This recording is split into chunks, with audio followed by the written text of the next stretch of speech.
Chapter 1, Lesson 1, The Rich Don't Work for Money. The poor and the middle class work for money. The rich have money work for them. Dad, can you tell me how to get rich? My dad put down the evening paper. Why do you want to get rich, son? Because today Jimmy's mom drove up in their new Cadillac and they were going to their beach house for the weekend. He took 3 of his friends, but Mike and I weren't invited. They told us we weren't invited because we were poor kids. They did? My dad asked incredulously. Yeah, they did, I replied in a hurt tone. My dad silently shook his head, pushed his glasses up the bridge of his nose, and went back to reading the paper. I stood waiting for an answer. The year was 1956. I was 9 years old. By some twist of fate, I attended the same public school where the rich people sent their kids. We were primarily a sugar plantation town. The managers of the plantation and the other affluent people, such as doctors, business owners, and bankers, sent their children to this elementary school. After grade 6, their children were generally sent off to private schools. Because my family lived on one side of the street, I went to this school. Had I lived on the other side of the street, I would have gone to a different school with kids from families more like mine. After grade 6, these kids and I would go on to the public intermediate and high school. There was no private school for them or for me. My dad finally put down the paper. I could tell he was thinking. Well, son, he began slowly, if you want to be rich, you have to learn to make money. How do I make money? I asked. Well, use your head, son, he said, smiling. Even then, I knew that really meant, that's all I'm going to tell you, or, I don't know the answer, so don't embarrass me. A partnership is formed. The next morning, I told my best friend, Mike, what my dad had said. As best as I could tell, Mike and I were the only poor kids in this school. Mike was also in this school by a twist of fate. Someone had drawn a jog in the line for the school district, and we wound up in school with the rich kids. We weren't really poor, but we felt as if we were because all the other boys had new baseball gloves, new bicycles, new everything. Mom and Dad provided us with the basics, like food and shelter and clothes, but that was about it. My dad used to say, if you want something, work for it. We wanted things, but there was not much work available for 9-year-old boys. So what do we do to make money? Mike asked. I don't know, I said, but do you want to be my partner? He agreed, and so on that Saturday morning, Mike became my first business partner. We spent all morning coming up with ideas on how to make money. Occasionally, we talked about all the cool guys at Jimmy's beach house having fun. It hurt a little, but that hurt was good, because it inspired us to keep thinking of a way to make money. Finally, that afternoon, a bolt of lightning struck. It was an idea Mike got from a science book he had read. Excitedly, we shook hands, and the partnership now had a business. For the next several weeks, Mike and I ran around our neighborhood, knocking on doors and asking our neighbors if they would save their toothpaste tubes for us. With puzzled looks, most adults consented with a smile. Some asked us what we were doing, to which we replied, we can't tell you. It's a business secret. My mom grew distressed as the weeks wore on. We had selected a site next to her washing machine as the place we would stockpile our raw materials. In a brown cardboard box that at one time held ketchup bottles, our little pile of used toothpaste tubes began to grow. Finally, my mom put her foot down. The sight of her neighbor's messy, crumpled, used toothpaste tubes had gotten to her. What are you boys doing? She asked, and I don't want to hear again that it's a business secret. Do something with this mess or I'm going to throw it out. Mike and I pleaded and begged, explaining that we would soon have enough and then we would begin production. We informed her that we were waiting on a couple of neighbors to finish their toothpaste so we could have their tubes. Mom granted us a 1-week extension. The date to begin production was moved up, and the pressure was on. My first partnership was already being threatened with an eviction notice by my own mom. It became Mike's job to tell the neighbors to quickly use up their toothpaste, saying their dentist wanted them to brush more often anyway. I began to put together the production line. One day, my dad drove up with a friend to see two 9-year-old boys in the driveway with a production line operating at full speed. There was fine white powder everywhere. On a long table were small milk cartons from school, and our family's hibachi grill was glowing with red-hot coals at maximum heat. Dad walked up cautiously, having to park the car at the base of the driveway since the production line blocked the carport. As he and his friend got closer, they saw a steel pot sitting on top of the coals in which the toothpaste tubes were being melted down. In those days, toothpaste did not come in plastic tubes. The tubes were made of lead, so once the paint was burned off, the tubes were dropped in the small steel pot. They melted until they became liquid, and with my mom's pot holders, we poured the lead through a small hole in the top of the milk cartons. The milk cartons were filled with plaster of Paris. White powder was everywhere. In my haste, I had knocked the bag over, and the entire area looked like it had been hit by a snowstorm. The milk cartons were the outer containers for plaster of Paris molds. My dad and his friend watched as we carefully poured the molten lead through a small hole in the top of the plaster of Paris cube. "Careful," my dad said. I nodded without looking up. Finally, once the pouring was through, I put the steel pot down and smiled at my dad. "What are you boys doing?" he asked with a cautious smile. "We're doing what you told me to do. We're going to be rich," I said. "Yup," said Mike, grinning and nodding his head. "We're partners." "And what is in those plaster molds?" my dad asked. "Watch," I said. "This should be a good batch." With a small hammer, I tapped at the seal that divided the cube in half. Cautiously, I pulled up the top half of the plaster mold, and a lead nickel fell out.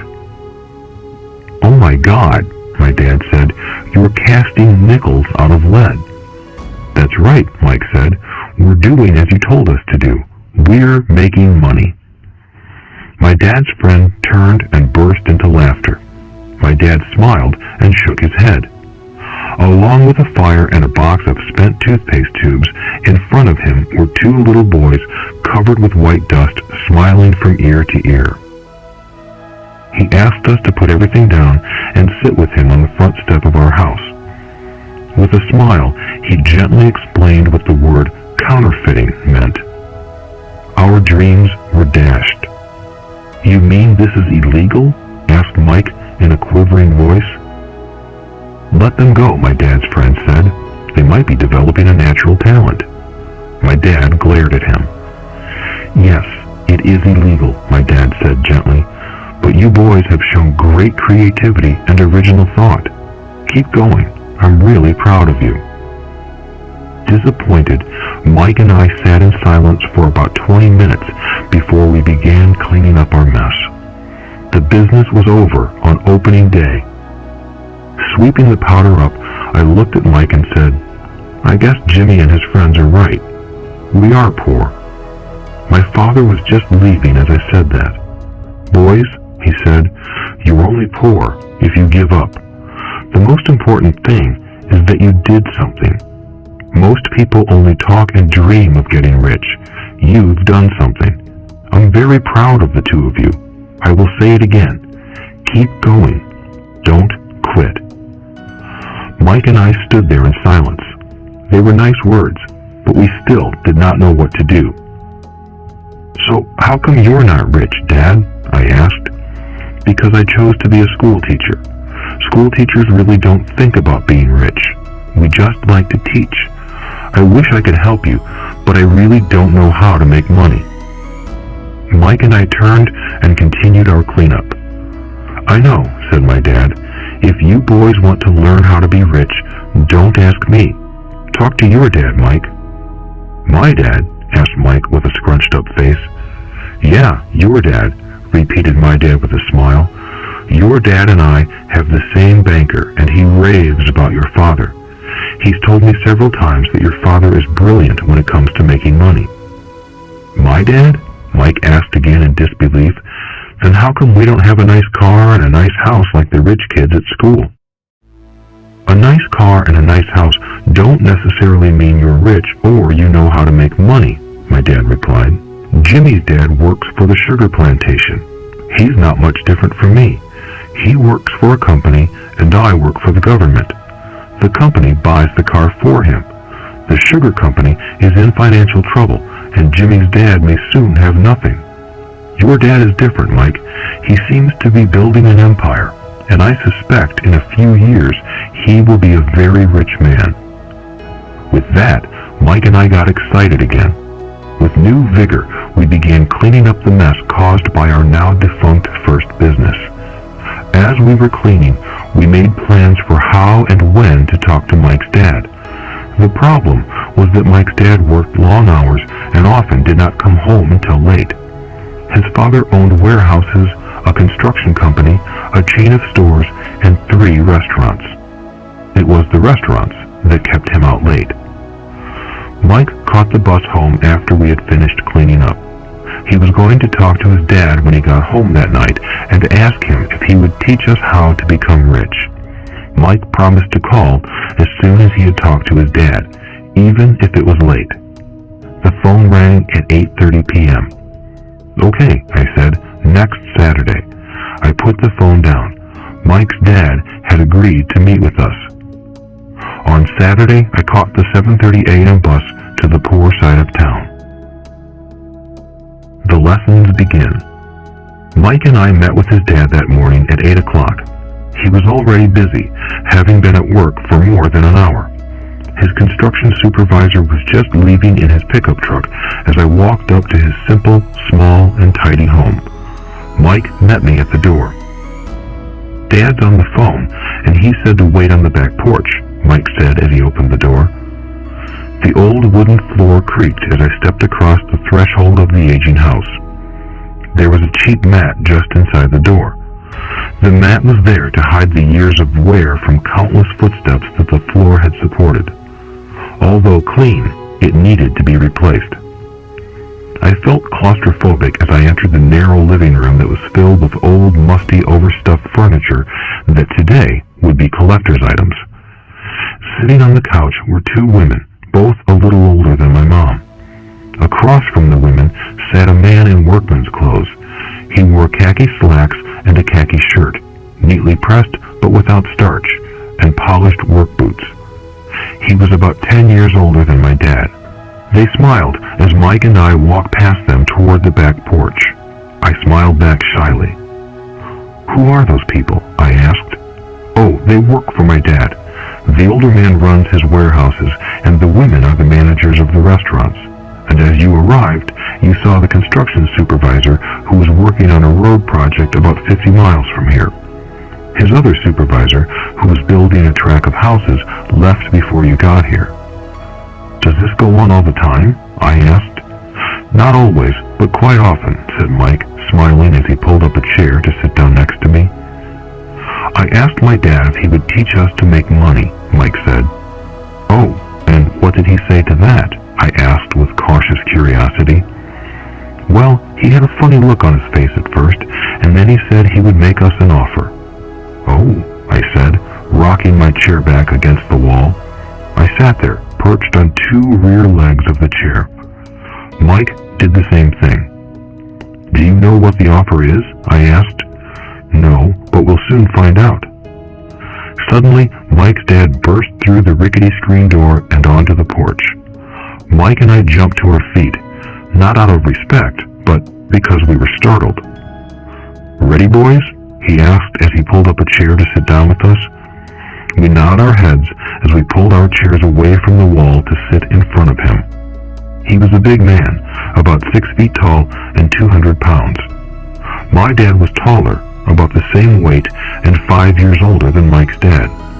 They sort of looked alike, though not of the same ethnic makeup. Maybe their energy was similar.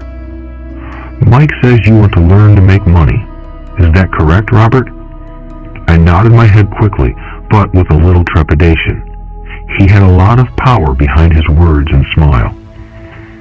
"Okay, here's my offer. I'll teach you, but I won't do it classroom style. You work for me, I'll teach you. You don't work for me, I won't teach you. I can teach you faster if you work, and I'm wasting my time if you just want to sit and listen like you do in school. That's my offer. Take it or leave it." May I ask a question first?" I asked. "No, take it or leave it. I've got too much work to do to waste my time. If you can't make up your mind decisively, then you'll never learn to make money anyway. Opportunities come and go. Being able to know when to make quick decisions is an important skill. You have the opportunity that you asked for. School is beginning, or it's over in 10 seconds, Mike's dad said with a teasing smile. "Take it," I said. "Take it," said Mike. "Good," said Mike's dad. "Mrs. Martin will be by in 10 minutes. After I'm through with her, you'll ride with her to my superette and you can begin working. I'll pay you 10 cents an hour and you'll work 3 hours every Saturday." "But I have a softball game today," I said. Mike's dad lowered his voice to a stern tone. "Take it or leave it," he said. "I'll take it," I replied, choosing to work and learn instead of playing. 30 cents later. By 9 a.m. that day, Mike and I were working for Mrs. Martin. She was a kind and patient woman. She always said that Mike and I reminded her of her 2 grown sons. Although kind, she believed in hard work and kept us moving. We spent 3 hours taking canned goods off the shelves, brushing each can with a feather duster to get the dust off, and then restacking them neatly. It was excruciatingly boring work. Mike's dad, whom I called my rich dad, owned 9 of these little superettes, each with a large parking lot. They were the early version of the 7-Eleven convenience stores, little neighborhood grocery stores where people bought items such as milk, bread, butter, and cigarettes. The problem was that this was Hawaii before air conditioning was widely used, and the stores could not close their doors because of the heat. On 2 sides of the store, the doors had to be wide open to the road and parking lot. Every time a car drove by or pulled into the parking lot, dust would swirl and settle in the store. We knew we had a job as long as there was no air conditioning. For 3 weeks, Mike and I reported to Mrs. Martin and worked our 3 hours. By noon, our work was over, and she dropped 3 little dimes in each of our hands. Now, even at the age of 9 in the mid-1950s, 30 cents was not too exciting. Comic books cost 10 cents back then, so I usually spent my money on comic books and went home. By Wednesday of the 4th week, I was ready to quit. I had agreed to work only because I wanted to learn to make money for Mike's dad, and now I was a slave for 10 cents an hour. On top of that, I had not seen Mike's dad since that first Saturday. "I'm quitting," I told Mike at lunchtime. School was boring, and now I did not even have my Saturdays to look forward to. But it was the 30 cents that really got to me. This time, Mike smiled. "What are you laughing at?" I asked with anger and frustration. "Dad said this would happen. He said to meet with him when you were ready to quit." "What?" I said indignantly. "He's been waiting for me to get fed up?" "Sort of," Mike said. "Dad's kind of different. He doesn't teach like your dad. Your mom and dad lecture a lot. My dad is quiet and a man of few words. You just wait till this Saturday. I'll tell him you're ready." "You mean I've been set up?" "No, not really. But maybe. Dad will explain on Saturday." Waiting in line on Saturday. I was ready to face Mike's dad. Even my real dad was angry with him. My real dad, the one I called the poor one, thought that my rich dad was violating child labor laws and should be investigated. My educated poor dad told me to demand what I deserve, at least 25 cents an hour. My poor dad told me that if I did not get a raise, I was to quit immediately. "You don't need that damn job anyway," said my poor dad with indignation. At 8 o'clock Saturday morning, I walked through the door of Mike's house when Mike's dad opened it. "Take a seat and wait in line," he said as I entered. He turned and disappeared into his little office next to a bedroom. I looked around the room and didn't see Mike anywhere. Feeling awkward, I cautiously sat down next to the same two women who were there 4 weeks earlier. They smiled and slid down the couch to make room for me. 45 minutes went by and I was steaming. The two women had met with him and left 30 minutes earlier. An older gentleman was in there for 20 minutes and was also gone. The house was empty, and here I sat in a musty, dark living room on a beautiful, sunny Hawaiian day, waiting to talk to a cheapskate who exploited children. I could hear him rustling around the office, talking on the phone and ignoring me. I was ready to walk out, but for some reason I stayed. Finally, 15 minutes later, at exactly 9 o'clock, Rich Dad walked out of his office, said nothing, and signaled with his hand for me to enter. "I understand you want a raise or you're going to quit," Rich Dad said as he swiveled in his office chair. "Well, you're not keeping your end of the bargain," I blurted out, nearly in tears. It was really frightening for me to confront a grown-up. "You said that you would teach me if I worked for you. Well, I've worked for you. I've worked hard. I've given up my baseball games to work for you, but you haven't kept your word, and you haven't taught me anything. You are a crook like everyone in town thinks you are. You're greedy. You want all the money and don't take care of your employees. You made me wait and don't show me any respect. I'm only a little boy, but I deserve to be treated better." Rich Dad rocked back in his swivel chair, hands up to his chin, and stared at me. "Not bad," he said. "In less than a month, you sound like most of my employees." "What?" I asked. Not understanding what he was saying, I continued with my grievance. "I thought you were going to keep your end of the bargain and teach me. Instead, you want to torture me? That's cruel. That's really cruel."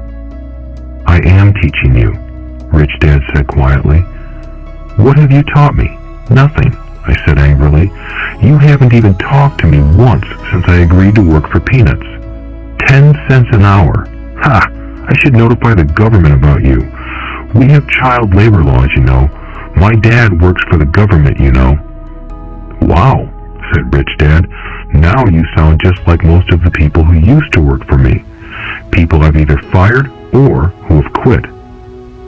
"So, what do you have to say?" I demanded, feeling pretty brave for a little kid. "You lied to me. I've worked for you, and you have not kept your word. You haven't taught me anything." "How do you know that I've not taught you anything?" asked Rich Dad calmly. "Well, you've never talked to me. I've worked for 3 weeks, and you have not taught me anything," I said with a pout. "Does teaching mean talking or a lecture?" Rich Dad asked. "Well, yes," I replied. "That's how they teach you in school," he said, smiling. "But that is not how life teaches you, and I would say that life is the best teacher of all. Most of the time, life does not talk to you. It just sort of pushes you around. Each push is life saying, 'Wake up, there's something I want you to learn.'" "What is this man talking about?" I asked myself silently. Life pushing me around was life talking to me? Now I knew I had to quit my job. I was talking to someone who needed to be locked up. If you learn life's lessons, you will do well. If not, life will just continue to push you around. People do two things. Some just let life push them around. Others get angry and push back. But they push back against their boss, or their job, or their husband or wife. They do not know it's life that's pushing. I had no idea what he was talking about. Life pushes all of us around. Some people give up and others fight. A few learn the lesson and move on. They welcome life pushing them around. To these few people, it means they need and want to learn something. They learn and move on. Most quit, and a few, like you, fight. Rich Dad stood and shut the creaky old wooden window that needed repair. If you learn this lesson, you will grow into a wise, wealthy, and happy young man. If you don't, you will spend your life blaming a job, low pay, or your boss for your problems. You'll live life always hoping for that big break that will solve all your money problems. Rich Dad looked over at me to see if I was still listening. His eyes met mine. We stared at each other, communicating through our eyes. Finally, I looked away once I had absorbed his message. I knew he was right. I was blaming him, and I did ask to learn. I was fighting. Rich Dad continued, "Or, if you are the kind of person who has no guts, you just give up every time life pushes you. If you are that kind of person, you'll live all your life playing it safe, doing the right things, saving yourself for some event that never happens. Then you die a boring old man. You'll have lots of friends who really like you because you were such a nice, hard-working guy. But the truth is that you let life push you into submission. Deep down, you were terrified of taking risks. You really wanted to win, but the fear of losing was greater than the excitement of winning. Deep inside, you and only you will know you didn't go for it. You chose to play it safe." Our eyes met again. "You've been pushing me around?" I asked. "Some people might say that," smiled Rich Dad. "I would say that I just gave you a taste of life." "What taste of life?" I asked, still angry, but now curious and ready to learn. "You boys are the first people that have ever asked me to teach them how to make money. I have more than 150 employees, and not one of them has asked me what I know about money. They ask me for a job and a paycheck, but never to teach them about money. So most will spend the best years of their lives working for money, not really understanding what it is they are working for." I sat there listening intently. "So when Mike told me you wanted to learn how to make money, I decided to design a course that mirrored real life. I could talk until I was blue in the face, but you wouldn't hear a thing. So I decided to let life push you around a bit so you could hear me. That's why I only paid you 10 cents. "So what is the lesson I learned from working for only 10 cents an hour?" I asked. "That you're cheap and exploit your workers?" Rich Dad rocked back and laughed heartily. Finally, he said, "You'd best change your point of view. Stop blaming me and thinking I'm the problem. If you think I'm the problem, then you have to change me. If you realize that you're the problem, then you can change yourself, learn something, and grow wiser. Most people want everyone else in the world to change but themselves. Let me tell you, it's easier to change yourself than everyone else." "I don't understand," I said. "Don't blame me for your problems," Rich Dad said, growing impatient. "But you only pay me 10 cents. "So what are you learning?" Rich Dad asked, smiling. "That you're cheap," I said with a sly grin. "See, you think I'm the problem," said Rich Dad. "But you are. Well, keep that attitude and you'll learn nothing. Keep the attitude that I'm the problem, and what choices do you have? Well, if you don't pay me more or show me more respect and teach me, I'll quit." "Well put," Rich Dad said, "and that's exactly what most people do. They quit and go looking for another job, a better opportunity and higher pay, actually thinking that this will solve the problem. In most cases, it won't." "So what should I do?" I asked. "Just take this measly 10 cents an hour and smile?" Rich Dad smiled. "That's what the other people do. But that's all they do, waiting for a raise, thinking that more money will solve their problems. Most just accept it, and some take a second job working harder, but again, accepting a small paycheck." I sat staring at the floor, beginning to understand the lesson Rich Dad was presenting. I could sense it was a taste of life. Finally, I looked up and asked, "So what will solve the problem?" "This," he said, leaning forward in his chair and tapping me gently on the head. "This stuff between your ears.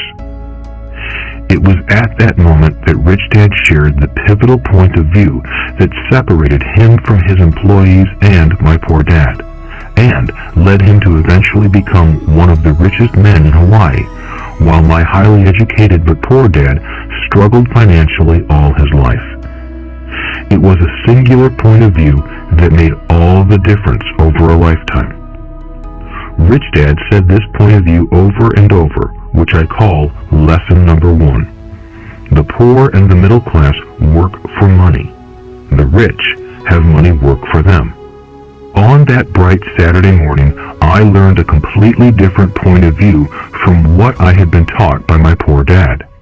At the age of 9, I understood that both dads wanted me to learn. Both dads encouraged me to study, but not the same things. My highly educated dad recommended that I do what he did. Son, I want you to study hard, get good grades, so you can find a safe, secure job with a big company, and make sure it has excellent benefits. My rich dad wanted me to learn how money works so I could make it work for me. These lessons I would learn through life with his guidance, not because of a classroom. My rich dad continued my first lesson. I'm glad you got angry about working for 10 cents an hour. If you hadn't got angry and had simply accepted it, I would have to tell you that I could not teach you. You see, true learning takes energy, passion, and a burning desire. Anger is a big part of that formula, for passion is anger and love combined. When it comes to money, most people want to play it safe and feel secure, so passion does not direct them. Fear does. So is that why they'll take jobs with low pay? I asked. Yes, said Rich Dad. Some people say I exploit people because I don't pay as much as the sugar plantation or the government. I say the people exploit themselves. It's their fear, not mine. But don't you feel you should pay them more? I asked. I don't have to. And besides, more money will not solve their problems. Just look at your dad. He makes a lot of money, and he still can't pay his bills. Most people, given more money, only get into more debt. So that's why the 10 cents an hour, I said, smiling. It's part of the lesson. That's right, smiled Rich Dad. You see, your dad went to school and got an excellent education so he could get a high-paying job.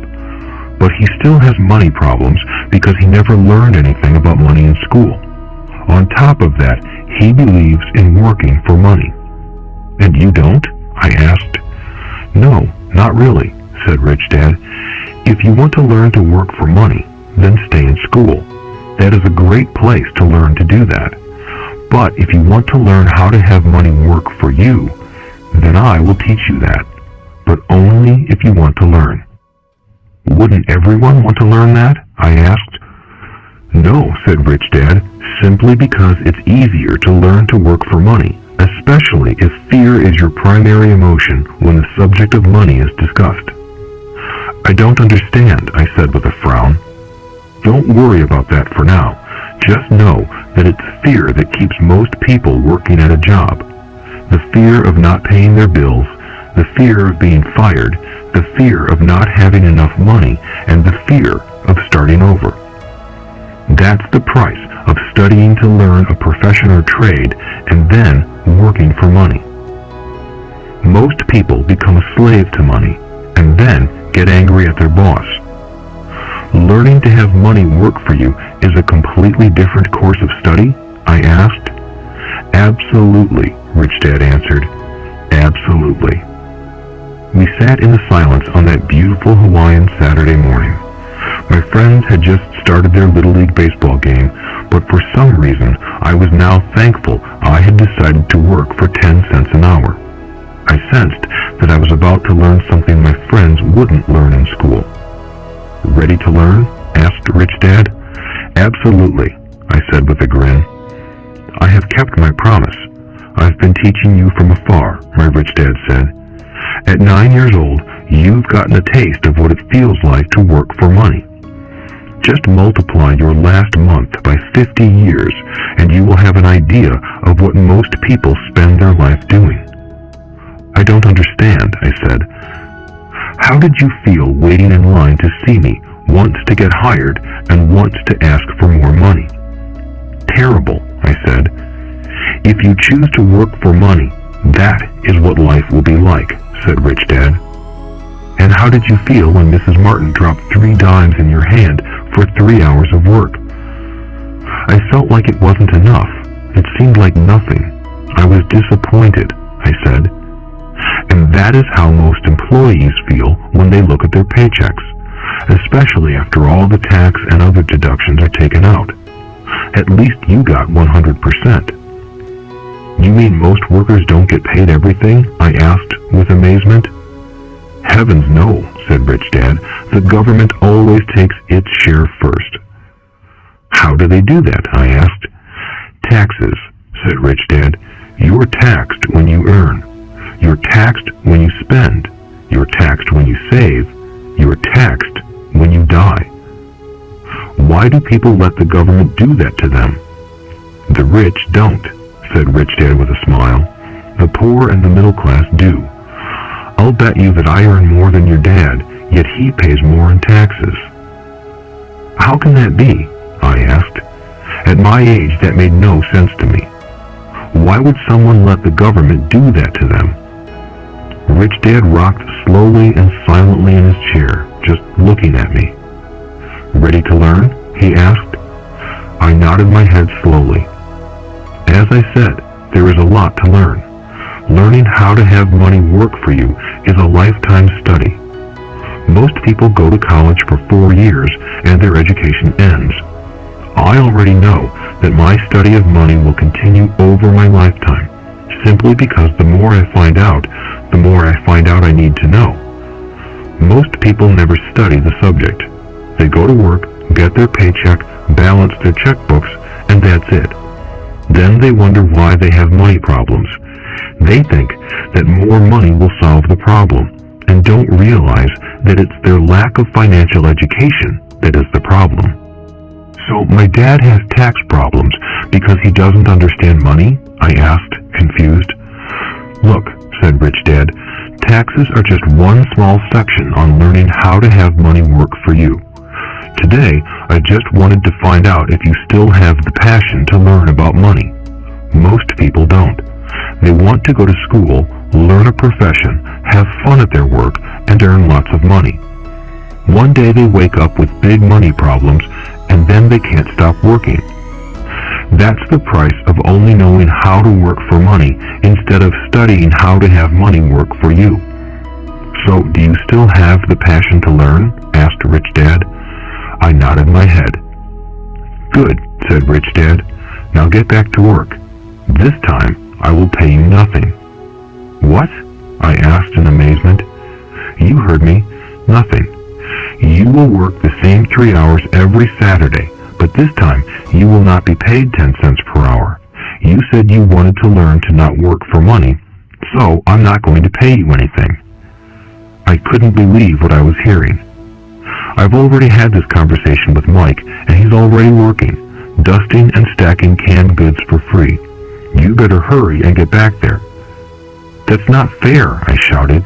You've got to pay something. You said you wanted to learn. If you don't learn this now, you'll grow up to be like the 2 women and the older man sitting in my living room, working for money and hoping I don't fire them. Or, like your dad, earning lots of money only to be in debt up to his eyeballs, hoping more money will solve the problem. If that's what you want, I'll go back to our original deal of 10 cents an hour. Or you can do what most adults do. Complain that there is not enough pay, quit, and go looking for another job. But what do I do? I asked. Rich Dad tapped me on the head. Use this, he said. If you use it well, you will soon thank me for giving you an opportunity, and you will grow into a rich man. I stood there, still not believing what a raw deal I was handed. I came to ask for a raise, and somehow I was instead working for nothing. Rich Dad tapped me on the head again and said, use this. Now, get out of here and get back to work. Lesson number 1. The rich don't work for money. I didn't tell my poor dad I wasn't being paid. He wouldn't have understood, and I didn't want to try to explain something I didn't understand myself. For 3 more weeks, Mike and I worked 3 hours every Saturday for nothing. The work didn't bother me, and the routine got easier, but it was the missed baseball games and not being able to afford to buy a few comic books that got to me. Rich Dad stopped by at noon on the 3rd week. We heard his truck pull up in the parking lot and sputter when the engine was turned off. He entered the store and greeted Mrs. Martin with a hug. After finding out how things were going in the store, he reached into the ice cream freezer, pulled out 2 bars, paid for them, and signaled to Mike and me. "Let's go for a walk, boys." We crossed the street, dodging a few cars, and walked across a large grassy field where a few adults were playing softball. Sitting down at a lone picnic table, he handed Mike and me the treats. "How's it going, boys?" "Okay," Mike said. I nodded in agreement. "Learn anything yet?" Rich Dad asked. Mike and I looked at each other, shrugged our shoulders, and shook our heads in unison. Avoiding one of life's biggest traps. Well, you boys had better start thinking. You're staring at one of life's biggest lessons. If you learn it, you'll enjoy a life of great freedom and security. If you don't, you'll wind up like Mrs. Martin and most of the people playing softball in this park. They work very hard for little money, clinging to the illusion of job security and looking forward to a 3-week vacation each year and maybe a skimpy pension after 45 years of service. If that excites you, I'll give you a raise to 25 cents an hour. But these are good, hard-working people. Are you making fun of them? I demanded. A smile came over Rich Dad's face. Mrs. Martin is like a mother to me. I would never be that cruel. I may sound unkind because I'm doing my best to point something out to the 2 of you. I want to expand your point of view so you can see something most people never have the benefit of seeing because their vision is too narrow. Most people never see the trap they are in. Mike and I sat there, uncertain of his message. He sounded cruel, yet we could sense he was trying to drive home a point. With a smile, Rich Dad said, "Doesn't that 25 cents an hour sound good? Doesn't it make your heart beat a little faster?" I shook my head no, but it really did. 25 cents an hour would be big bucks to me. "Okay, I'll pay you $1 an hour," Rich Dad said, with a sly grin. Now my heart started to race. My brain was screaming, "Take it, take it." I could not believe what I was hearing. Still, I said nothing. "Okay, $2 an hour." My little brain and heart nearly exploded. After all, it was 1956, and being paid $2 an hour would have made me the richest kid in the world. I couldn't imagine earning that kind of money. I wanted to say yes. I wanted the deal. I could picture a new bicycle, new baseball glove, and the adoration of my friends when I flashed some cash. On top of that, Jimmy and his rich friends could never call me poor again. But somehow, my mouth stayed shut. The ice cream had melted and was running down my hand. Rich Dad was looking at 2 boys staring back at him, eyes wide open and brains empty. He was testing us, and he knew there was a part of our emotions that wanted to take the deal. He understood that every person has a weak and needy part of their soul that can be bought, and he knew that every individual also had a part of their soul that was resilient and could never be bought. It was only a question of which one was stronger. "Okay, $5 an hour." Suddenly, I was silent. Something had changed. The offer was too big and ridiculous. Not many grown-ups in 1956 made more than that, but quickly my temptation disappeared and calm set in. Slowly, I turned to my left to look at Mike. He looked back at me. The part of my soul that was weak and needy was silenced. The part of me that had no price took over. I knew Mike had gotten to that point too. Good, said Rich Dad softly. Most people have a price, and they have a price because of human emotions named fear and greed. First, the fear of being without money motivates us to work hard, and then, once we get that paycheck, greed or desire starts us thinking about all the wonderful things money can buy. The pattern is then set. What pattern? I asked. The pattern of get up, go to work, pay bills, get up, go to work, pay bills. People's lives are forever controlled by two emotions, fear and greed. Offer them more money, and they continue the cycle by increasing their spending. This is what I call the rat race. There is another way? Mike asked. Yes, said Rich Dad slowly, but only a few people find it. And what is that way? Mike asked. That's what I hope you boys will learn as you work and study with me. That is why I took away all forms of pay. Any hints? Mike asked. We're kind of tired of working hard, especially for nothing. Well, the first step is telling the truth, said Rich Dad. We haven't been lying, I said. I did not say you were lying. I said to tell the truth, Rich Dad retorted. The truth about what? I asked. How you're feeling, Rich Dad said. You don't have to say it to anyone else. Just admit it to yourself. You mean the people in this park, the people who work for you, Mrs. Martin, they don't do that? I asked. I doubt it, said Rich Dad. Instead, they feel the fear of not having money. They don't confront it logically. They react emotionally instead of using their heads, Rich Dad said. Then, they get a few bucks in their hands, and again, the emotions of joy, desire, and greed take over. And again they react instead of think. So their emotions control their brain, Mike said. That's correct, said Rich Dad. Instead of admitting the truth about how they feel, they react to their feelings and fail to think. They feel the fear, so they go to work, hoping that money will soothe the fear, but it doesn't. It continues to haunt them, and they return to work, hoping again that money will calm their fears, and again it doesn't. Fear keeps them in this trap of working, earning money, working, earning money, hoping the fear will go away. But every day they get up, and that old fear wakes up with them. For millions of people, that old fear keeps them awake all night, causing a night of turmoil and worry. So they get up and go to work, hoping that a paycheck will kill that fear gnawing at their souls. Money is running their lives, and they refuse to tell the truth about that. Money is in control of their emotions and their souls. Rich Dad sat quietly, letting his words sink in. Mike and I had heard what he said, but didn't understand fully what he was talking about. I just knew that I often wondered why grown-ups hurried off to work. It did not seem like much fun, and they never looked that happy, but something kept them going.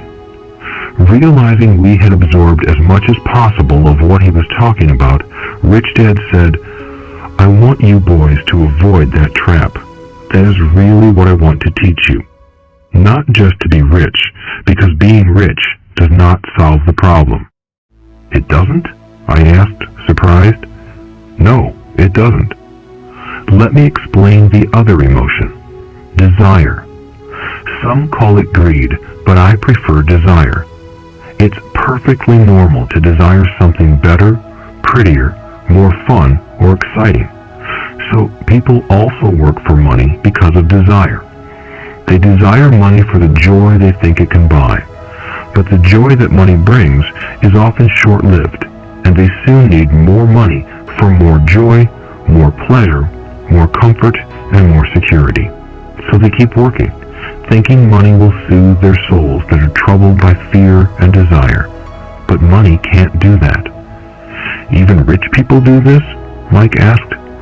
Rich people included, said Rich Dad. In fact, the reason many rich people are rich isn't because of desire, but because of fear. They believe that money can eliminate the fear of being poor, So they amass tons of it, only to find the fear gets worse. Now they fear losing the money. I have friends who keep working even though they have plenty. I know people who have millions who are more afraid now than when they were poor. They're terrified of losing it all. The fears that drove them to get rich got worse. That weak and needy part of their soul is actually screaming louder. They don't want to lose the big houses, the cars, and the high life money has bought them. They worry about what their friends would say if they lost all their money. Many are emotionally desperate and neurotic, although they look rich and have more money. So, is a poor man happier? I asked. No, I don't think so, replied Rich Dad. The avoidance of money is just as psychotic as being attached to money. As if on cue, the town derelict went past our table, stopping by the large rubbish can and rummaging around in it. The three of us watched him with great interest, when before we probably would have just ignored him. Rich Dad pulled $1 out of his wallet and gestured to the older man. Seeing the money, the derelict came over immediately, took the bill, thanked Rich Dad profusely, and hurried off, ecstatic with his good fortune. He's not much different from most of my employees, said Rich Dad. I've met so many people who say, oh, I'm not interested in money, yet they'll work at a job for 8 hours a day. That's a denial of truth.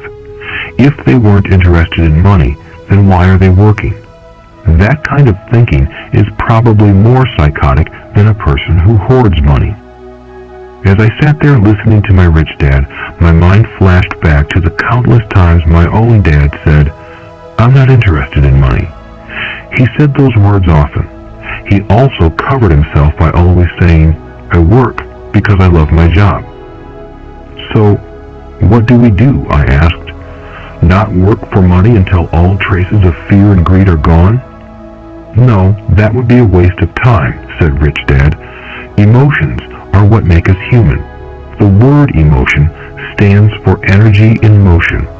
Be truthful about your emotions and use your mind and emotions in your favor, not against yourself. Whoa, said Mike. Don't worry about what I just said. It will make more sense in years to come. Just be an observer, not a reactor to your emotions. Most people do not know that it's their emotions that are doing the thinking. Your emotions are your emotions, but you have got to learn to do your own thinking. Can you give me an example? I asked. Sure, replied Rich Dad. When a person says, I need to find a job, it's most likely an emotion doing the thinking. Fear of not having money generates that thought. But people do need money if they have bills to pay, I said. Sure they do, smiled Rich Dad. All I'm saying is that it's fear that is all too often doing the thinking. I don't understand, said Mike. For example, said Rich Dad, if the fear of not having enough money arises, instead of immediately running out to get a job, they instead might ask themselves this question. Will a job be the best solution to this fear over the long run? In my opinion, the answer is no. A job is really a short-term solution to a long-term problem.